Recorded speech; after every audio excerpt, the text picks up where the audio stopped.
Sir मैं आपसे ये तो नहीं कहता कि आप वीडियो को लाइक करें, सब्सक्राइब करें या शेयर करें, लेकिन हाँ, अगर आपको मेरा वीडियो पसंद आए या मेरी क्लासेस पसंद आए तो एक प्यारा सा कमेंट जरूर कर दीजिएगा, ताकि जो आने वाले बच्चे हैं, जो नए आने वाले बच्चे हैं, वो जब देखते हैं कमेंट तो उनको भी पता चले कि कैसी क्लासेस यहाँ पे चल रही हैं। तो चलिए दोस्तों शुरू करते हैं। पिछली वीडियो में हमने पढ़ा था वैदिक कालीन सभ्यता के बारे में, पार्ट 1 के बारे में।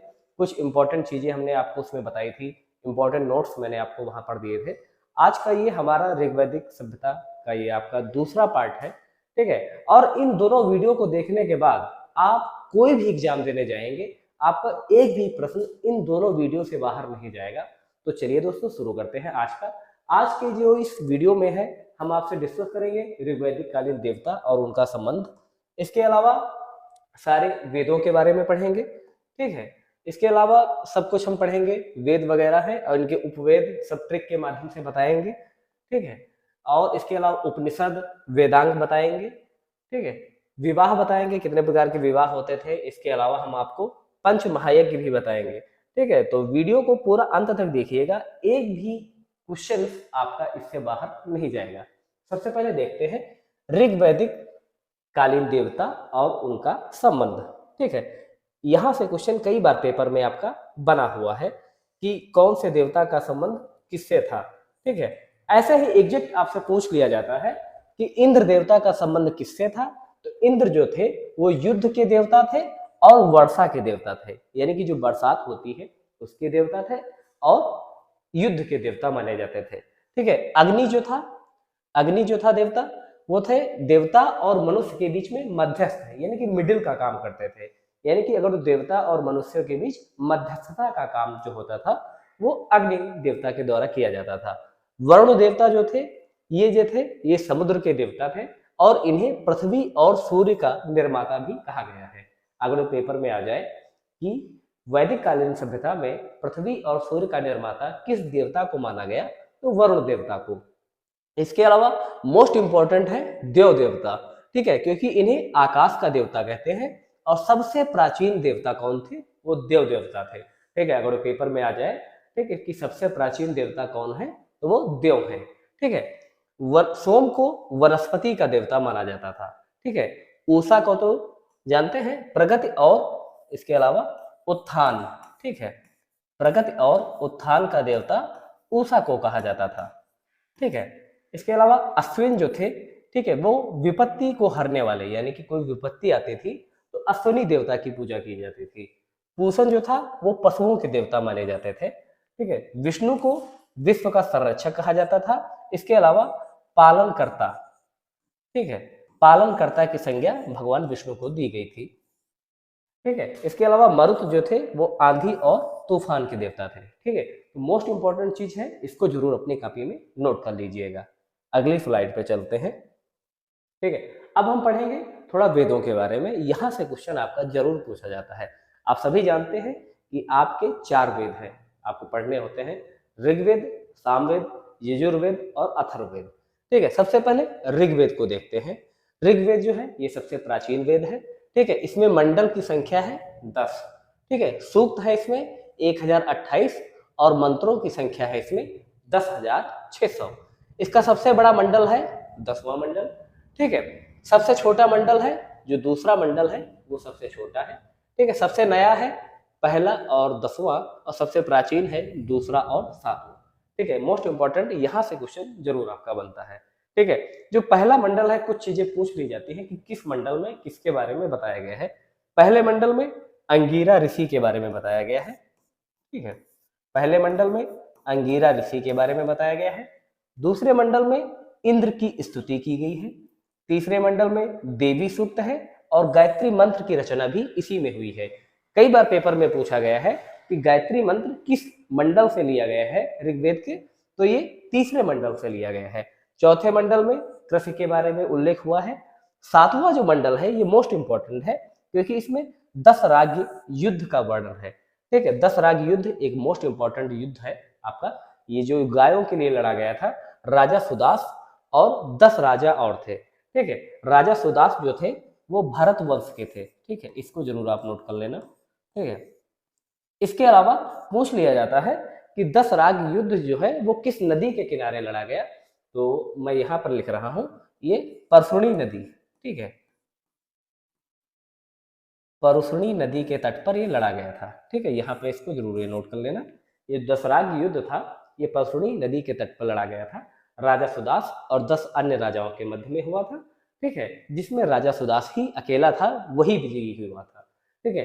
इसके अलावा 8वां मंडल में कण्व ऋषि के बारे में उल्लेख है, ठीक है, 8वें मंडल में कण्व ऋषि के बारे में उल्लेख है। 9वां मंडल जो है वो पूर्ण रूप से भगवान सोमदेव को समर्पित है। 10वें मंडल में वर्ण व्यवस्था का उल्लेख हुआ है। तो यहां से क्वेश्चन जरूर आपका बनता है। पहले मंडल में अंगिरा ऋषि, दूसरे मंडल में इंद्र की स्तुति है, तीसरे मंडल में देवी सूक्त है और गायत्री मंत्र का उल्लेख है, चौथे मंडल में कृषि का उल्लेख है, 7वां मंडल जो है उसमें दसराग युद्ध का है, जो परसुणी नदी के तट पर लड़ा गया था राजा सुदास और 10 राजाओं अन्य के मध्य में, जिसमें राजा सुदास ही विजयी हुआ था। और राजा सुदास जो संबंध रखता था वो भारत वर्ष से संबंध रखता था।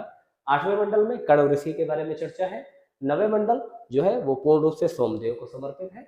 10वें मंडल में वर्ण व्यवस्था की चर्चा की गई है। इसके अलावा अब आते हैं सामवेद के बारे में। सब कुछ एक एक्टिव वाइज में बिल्कुल चलेंगे, ठीक है, एक भी क्वेश्चन आपका नहीं छूटेगा। सामवेद जो है इसमें मौलिक सूक्तों की संख्या है 75। इसका शाब्दिक अर्थ है ज्ञान। सामवेद का शाब्दिक अर्थ है ज्ञान। इसमें कुल मंत्रों की संख्या है 1880। और मोस्ट इंपॉर्टेंट चीज है कि भारतीय संगीत का जनक किसे कहते हैं, तो सामवेद को कहते हैं। यानी कि भारतीय संगीत का जनक सामवेद को कहा जाता है। इस चीज को जरूर आप नोट कर लेना। कई बार पेपर में पूछा गया है कि भारतीय संगीत का जनक किसे कहते हैं, सामवेद को कहते हैं। अब पढ़ते हैं यजुर्वेद के बारे में, जहां से क्वेश्चन बनता है। सबसे ज्यादा क्वेश्चन यहीं से पूछा जाता है। ये किस शैली में है, ये चंपू शैली में इसका निर्माण हुआ है और इसमें यज्ञ से संबंधित विधि विधान के बारे में चर्चा की गई है। यजुर्वेद यज्ञ से संबंधित, इसकी 2 शाखाएं हैं, एक है शुक्ल यजुर्वेद और एक है कृष्ण यजुर्वेद।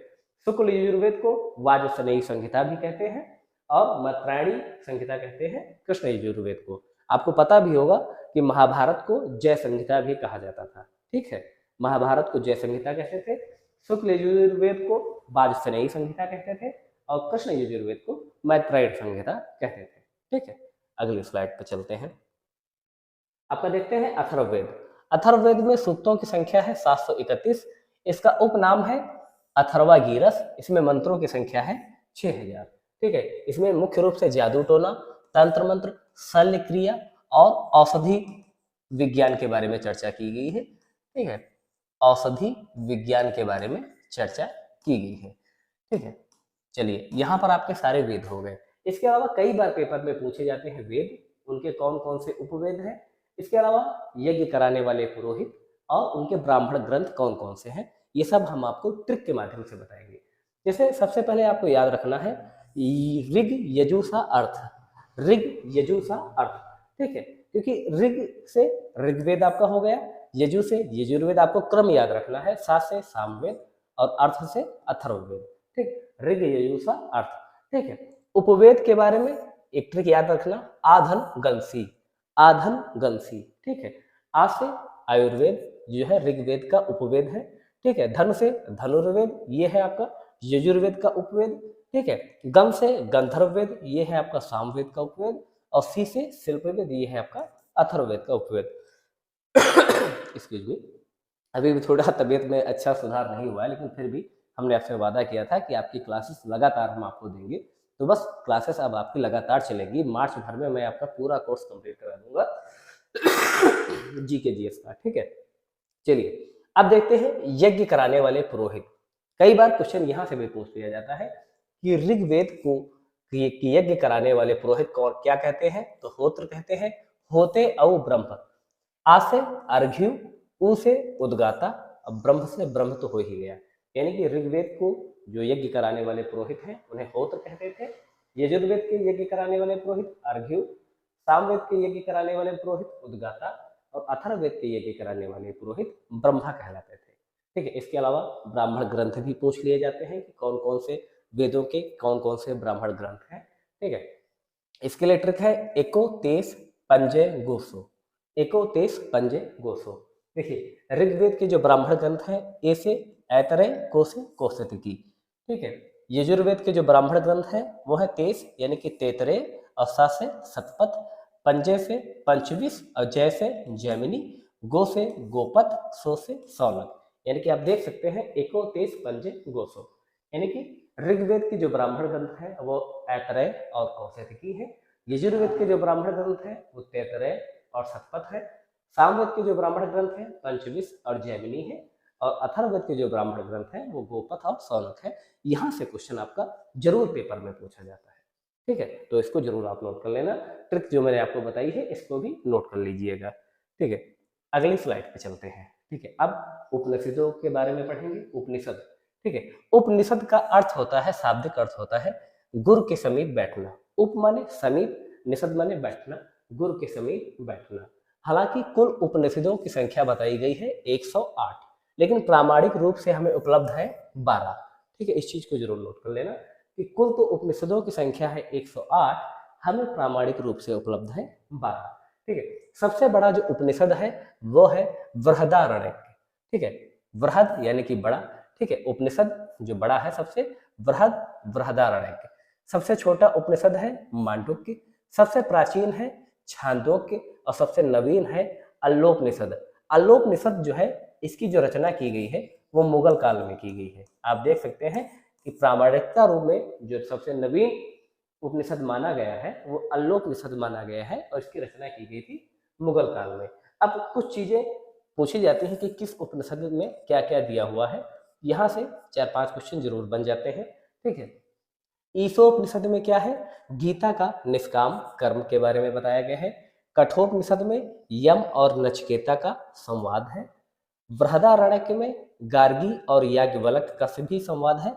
इसके अलावा इसमें मैं एक और आपको चीज बताता हूँ कि पुनर्जन्म, ठीक है, पूछ लिया जाता है पेपर में, पुनर्जन्म के बारे में किस उपनिषद के बारे में बताया गया है, तो बृहदारण्यक में पुनर्जन्म के बारे में बताया गया है। मुंडकोपनिषद कई बार पेपर में पूछा गया है कि सत्यमेव जयते कहाँ से लिया गया है, तो मुंडकोपनिषद से लिया गया है। और छांदोग्य उपनिषद में अद्वैत दर्शन का प्रथम बार उल्लेख और वर्णन हुआ है। यहाँ से क्वेश्चन आपका 100% बनता ही है। ठीक है, उपनिषद गुरु के समीप बैठना, कुल है 108, प्रामाणिक है 12, सबसे बड़ा है बृहदारण्यक, सबसे छोटा है मांडुक्य, सबसे प्राचीन है छांदोग्य, सबसे नवीन है अल्लोपनिषद जिसकी रचना मुगल काल में हुई है। ईशोपनिषद में गीता का निष्काम कर्म बताया गया है। कठोपनिषद में यम और नचिकेता का संवाद है। बृहदारण्यक में गार्गी और याज्ञवल्क्य का संवाद है। इसके अलावा पुनर्जन्म का भी इसमें वर्णन है। मुंडकोपनिषद कई बार पेपर में पूछा गया है, यहाँ से सत्यमेव जयते लिया गया है। और छांदोग्य उपनिषद में अद्वैत दर्शन का प्रथम बार वर्णन और उल्लेख हुआ है। अब आगे पढ़ते हैं वेदांग। वेदांगों की संख्या है 6। पहला है शिक्षा, दूसरा है कल्प, तीसरा है व्याकरण, चौथा है निरुक्त, पांचवा है छंद और छठा है आपका ज्योतिष। ठीक है, शिक्षा का मतलब है शुद्ध उच्चारण करना। ठीक है, कल्प में क्या है, कर्मकांड और विधि विधान के बारे में बताया गया है। व्याकरण में शब्दों की मीमांसा है। निरुक्त में भाषा विज्ञान और शब्द की उत्पत्ति है। छंद में पद्यों की छंदबद्ध रचना है। और ज्योतिष में ग्रह और नक्षत्रों का अध्ययन है। ठीक है, सबसे ज्यादा कंफ्यूजन बच्चे होते हैं निरुक्त में और व्याकरण में। देखिए, व्याकरण में शब्दों की मीमांसा है, जबकि निरुक्त में क्या है, भाषा विज्ञान है और शब्दों की उत्पत्ति है। ज्योतिष में ग्रह नक्षत्रों का अध्ययन है।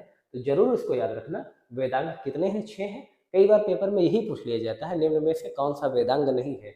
इसमें से 3 आपके दिए होंगे, एक आपका उपनिषद दिया हुआ होगा। तो याद रखना, शिक्षा, कल्प, व्याकरण, निरुक्त, छंद, ज्योतिष, ये 6 आपके वेदांग हैं। पुराणों के बारे में पढ़ते हैं। पुराणों की संख्या है 18। ठीक है, मोस्ट इंपॉर्टेंट, पुराणों की संख्या है 18। ठीक है, इसकी रचना की है लोमहर्ष और उग्रश्रवा इनके पुत्र थे। ठीक है, लोमहर्ष ऋषि थे, इनके पुत्र थे उग्रश्रवा। ठीक, इनके द्वारा पुराणों की रचना की गई है। और सबसे ज्यादा जो ये 4-5 पुराण पूछे जाते हैं, ये 4 पुराण, कि किन पुराणों के बारे में हमें, किस वंश के बारे में जानकारी मिलती है, तो मत्स्य पुराण में हमें सातवाहन और शुंग वंश की जानकारी मिलती है। विष्णु पुराण में हमें मौर्य वंश की जानकारी मिलती है। वायु पुराण में हमें गुप्त वंश की जानकारी मिलती है। और भागवत पुराण में हमें विष्णु के अवतार देखने को मिलते हैं, पढ़ने को मिलते हैं। इस चीज को जरूर आप नोट कर लेना। क्या, मत्स्य पुराण में सातवाहन और शुंग वंश की जानकारी, विष्णु पुराण में मौर्य वंश की जानकारी, वायु पुराण में गुप्त वंश की जानकारी और भागवत पुराण में विष्णु के अवतारों के बारे में हमें बताया गया है। और पुराणों का सबसे मेन काम क्या है कि ये क्यों हमें इतना इम्पोर्टेंट हमारे लिए है, क्योंकि इसमें सबसे प्रमुख जो है राजवंशों की वंशावली दी हुई है। मोस्ट इम्पोर्टेंट इज राजवंशों की वंशावली जो दी हुई है वो पुराणों से ही हमें जानकारी प्राप्त होती है। ठीक है, आगे चलते हैं। मोस्ट इम्पोर्टेंट चीज, विवाह पूछे जाते हैं आपके पेपर में कि कौन सा किस प्रकार का विवाह था। ठीक है, देखिए विवाहों की जो संख्या बताई गई थी आपके वैदिक सभ्यता में वो 8 बताई गई थी। ठीक है, 4 जो थे इसमें, ठीक है, यहाँ से यहाँ तक और ये 4 यहाँ तक। ठीक है, ये जो 4 हैं इनको धर्मानुकूल की संज्ञा दी गई है कि जो धर्म के अनुकूल थे। ठीक है, ये 4 विवाह धर्म के अनुकूल बताए गए थे, और जो जो नीचे के 4 विवाह हैं ये धर्म के धर्म प्रतिकूल ये बताए गए कि ये धर्म के खिलाफ थे। ठीक है, आइए सबके बारे में देख लेते हैं। ठीक है, सबसे पहला है ब्रह्म विवाह, ये सर्वोत्तम विवाह माना गया था। ठीक है, देव विवाह क्या होता था? यज्ञ कराने वाले पुरोहित से ही विवाह, यानी कि आपके घर में कोई यज्ञ कराने वाला कोई पंडित आता था, ब्राह्मण विद्वान आता था, उसी के साथ में आप अपनी पुत्री का विवाह कर देते थे, तो ये देव विवाह कहलाता था। आर्य विवाह जो था इसमें वर पक्ष वधु पक्ष को एक जोड़ी गाय बैल देता था। क्या मतलब है? मतलब लड़का वाला लड़की वाले को एक जोड़ी बैल और गाय देता था। ठीक है, किस विवाह में? आर्य विवाह में। और सबसे ज्यादा जो वर्तमान में भी प्रचलित है, प्रजापत्य विवाह। ठीक है, योग्य वधु योग्य वर। ठीक है ना? कि जैसे मान लें कि ऐसा नहीं हो कि पता चला एक हो बिल्कुल 8 फीट का लंबा और उसकी बीवी पता चले 3 ही फीट की है, तो योग्य वधु, है ना? पता चले कि एक हो बढ़िया बड़ा बहुत गोरा चिट्टा हो, उसकी वाइफ पता चले बिल्कुल काली हो। ठीक है, तो योग्य वधु और योग्य वर विवाह ये जो थे ये प्रजापति विवाह के अंतर्गत आते थे। मोस्ट इंपॉर्टेंट चीज। ठीक है, प्रजापति विवाह ये बहुत इंपॉर्टेंट थे, लेकिन जो सबसे सर्वोत्तम विवाह माने गए थे वो ब्रह्म विवाह माने गए थे। देव विवाह में क्या होता था? यज्ञ कराने वाले पुरोहित से ही विवाह कर दिया जाता था।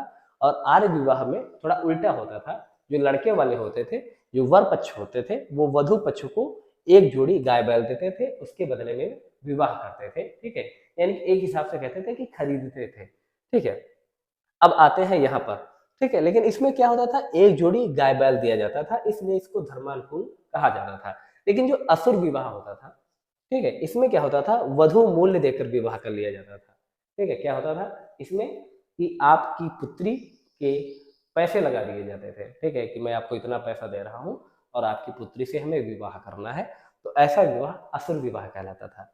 गंधर्व विवाह, जिसे कि प्रेम विवाह यानी कि लव मैरिज की संज्ञा दी जाती है आजकल। बहुत ही ज्यादा प्रेम विवाह प्रचलित है भाई, है ना? जिसको भी देखो प्रेम विवाह कर रहा है, यानी कि क्या है, आप अगर जो वैदिक सभ्यता में जाएंगे, ठीक है, वैदिक कालीन सभ्यता में जाएंगे, तो ऐसे विवाहों को गंधर्व विवाह की संज्ञा दी गई है। ठीक है, राक्षस विवाह क्या होता था? अपहरण, मान लें कि आप किसी का अपहरण कर लेते थे, उसके बाद विवाह करते थे, तो राक्षस विवाह कहलाता था। पैशाच विवाह क्या होता था? कि दुष्कर्म, किसी के साथ मान लें कि आप रेप कर देते थे, बलात्कार कर देते थे, उसके बाद में जैसे कि आजकल में क्या हो रहा है कि जेल होता है, फांसी होती है। ठीक है, तो लेकिन तत्कालीन समय में यानी कि वैदिक कालीन सभ्यता में अगर आप दुष्कर्म करने के बाद में आपका विवाह होता था, तो आपका वो पैशाच विवाह कहलाता था। ठीक है, राक्षस विवाह अपहरण, यानी कि जैसे ना कि रावण ने क्या किया था? सीता माता का अपहरण किया था। रावण क्या था? एक राक्षस ही तो था, यानी कि अपहरण के बाद विवाह करते थे। ठीक है, गंधर्व विवाह यानी कि लव मैरिज, और असुर विवाह कि आप पैसे देकर लड़की खरीदते हैं। ठीक है, आगे देखते हैं, और अंतिम स्लाइड है आपकी, पंच महायज्ञों के बारे में बताया गया है। पंच महायज्ञ कौन कौन से हैं? ब्रह्म महायज्ञ, देव महायज्ञ, पितृ महायज्ञ, भूत महायज्ञ और अतिथि महायज्ञ। ब्रह्म महायज्ञ कौन कौन कैसे होते थे? कि आप ऋषि या मुनियों के प्रति कृतज्ञता का भाव रखते हैं, आप उनके प्रति आदर या सम्मान के प्रति जब कोई यज्ञ करते थे ऋषि मुनियों के प्रति, तो वो आपका ब्रह्म महायज्ञ कहलाता था। ठीक है, देव महायज्ञ में आप देवों की पूजा करते थे। अभी जो मैंने पहली ही स्लाइड में सारे देवताओं के बारे में आपको बताया कि आप देवों की अगर पूजा करते थे तो वो देव महायज्ञ कहलाता था। पितृ महायज्ञ, पितृ का मतलब पितरों यानी कि पूर्वजों, ये पूर्वजों की सुख शांति के लिए, ठीक है ना, पूर्वजों की सुख शांति के लिए जो आप यज्ञ करते थे, तर्पण यानी कि अर्पण कर देना। ठीक है, आप देखे ना, तर्पण कर देना, तर्पयाम मार्जया, आपने जब यज्ञ वगैरह करते होंगे, हवन वगैरह करते होंगे, तब आपने पढ़ा होगा। ठीक है, तो पितृ जो महायज्ञ होते थे वो पितरों को तर्पण करने के लिए, उनकी सुख शांति के लिए किया जाता था। भूत महायज्ञ जो था वो समस्त जीवों के प्रति दया भाव के लिए जो यज्ञ कराया जाता था वो भूत महायज्ञ कहलाता था। और अतिथि जो महायज्ञ था वो मनुष्य यज्ञ या अतिथियों के लिए किया जाता था। ठीक है, इसके अलावा जो मोस्ट इंपॉर्टेंट है वेद त्रयी, ठीक है, ये यहाँ से पेपर में कई बार पूछा गया है। वेद त्रयी की संज्ञा किसे दी गई है? तो ऋग्वेद को, सामवेद को और यजुर्वेद, इन तीनों के संयुक्त रूप को वेद त्रयी की संज्ञा दी गई है। ठीक है, इसमें अथर्ववेद को शामिल नहीं किया गया है। वेद त्रयी में कई बार पेपर में यही पूछ लिया जाता है कि वेद त्रयी में किसे शामिल नहीं किया गया है? तो अथर्ववेद को शामिल नहीं किया गया है। इसके अलावा पेपर में पूछा गया है प्रस्थान त्रयी, तो उपनिषद और गीता और ब्रह्मसूत्र के सम्मिलित रूप को प्रस्थान त्रयी कहते थे। ठीक है, आश्रम व्यवस्था, ब्रह्मचर्य, गृहस्थ, वानप्रस्थ, संन्यास। ये आश्रम वो बाबा निराला जी वाले नहीं कि बाबा जी की सदा ही जय हो, है ना, वो वाला आश्रम नहीं है। ये आश्रम व्यवस्था थी, जैसे कि मनुष्य की जो उम्र मानी गई थी वो अभी भी मानी जाती है कि 100 साल है। ठीक है, यहाँ पे हम लिख रहे हैं कि 100 साल है। ठीक है, 100 साल को 4 भागों में बांटा गया था, यानी कि 25-25 भागों में बांटा गया था, 25-25 सालों में। ठीक है, 25 सालों में। ठीक है, 25 साल, शुरुआत के 25 साल यानी कि जन्म के 25 साल तक आपको ब्रह्मचर्य का पालन करना होता था, तो यहाँ पे ब्रह्मचर्य आश्रम में था। उसके बाद में आपका विवाह कर दिया जाता था तो आप गृहस्थ आश्रम में पहुंच जाते थे। ठीक है, तो 50 से 51 के बीच में आप वन गमन करते थे, शांति की खोज करते थे, ईश्वर की आराधना करते थे, तो वानप्रस्थ में जाते थे। उसके बाद में 75 से 100 के बीच में आप संन्यास धारण कर लेते थे, बिल्कुल आपको दीन दुनिया से कोई मतलब नहीं रह जाता था, तो ये आपका संन्यास आश्रम था। तो आश्रम व्यवस्था जो थी ये ब्रह्मचर्य, गृहस्थ, वानप्रस्थ और संन्यास में थी। प्रस्थान त्रयी में उपनिषद, गीता और ब्रह्मसूत्र को शामिल किया गया था, और वेद त्रयी में ऋग्वेद, सामवेद, यजुर्वेद थे, अथर्ववेद को शामिल नहीं किया गया था। दोस्तों यहाँ पर ये आपका वीडियो समाप्त होता है। जितना भी आपका पेपर में पूछा जा सकता है वैदिक कालीन सभ्यता थे, वो दोनों वीडियो में आपका समाप्त हो चुका है। एक भी क्वेश्चन इससे बाहर नहीं जाएगा। इसके अलावा हम डिस्कस करेंगे जब आपका ये प्राचीन इतिहास समाप्त हो जाएगा तो इसके बाद में हम टेस्ट सीरीज भी चालू करेंगे। इसके अलावा जो भी साथी हमसे जुड़ना चाहते हैं, ठीक है, तो वो हमारे टेलीग्राम ग्रुप से जुड़ सकते हैं। ठीक है, वहाँ पर हम आपको इन सब के नोट्स प्रोवाइड करा देते हैं। ठीक है, सारी क्लासेस के नोट्स प्रोवाइड करा देते हैं।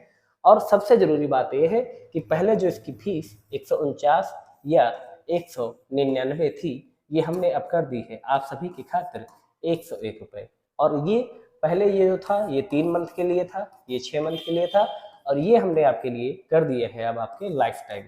ठीक है, यानी कि जब तक आपका एग्जाम नहीं हो जाता है तब तक आप इसमें शामिल रह सकते हैं इस ग्रुप में। तो आप 101 रुपये का पेमेंट कर सकते हैं, हमारे टेलीग्राम ग्रुप से जरूर जुड़ सकते हैं। वहाँ पर हम आपको बढ़िया से PDF नोट्स सारे ये प्रोवाइड करा देते हैं। इसके अलावा टेस्ट सीरीज भी प्रोवाइड करा देंगे। ठीक है, बिल्कुल भरोसा रखिएगा, और वीडियो पसंद आए तो जरूर अपने दोस्तों में शेयर कीजिएगा, अपने सभी दोस्तों को जोड़िएगा, प्यारा सा कमेंट जरूर कर लीजिएगा। धन्यवाद दोस्तों, जय हिंद।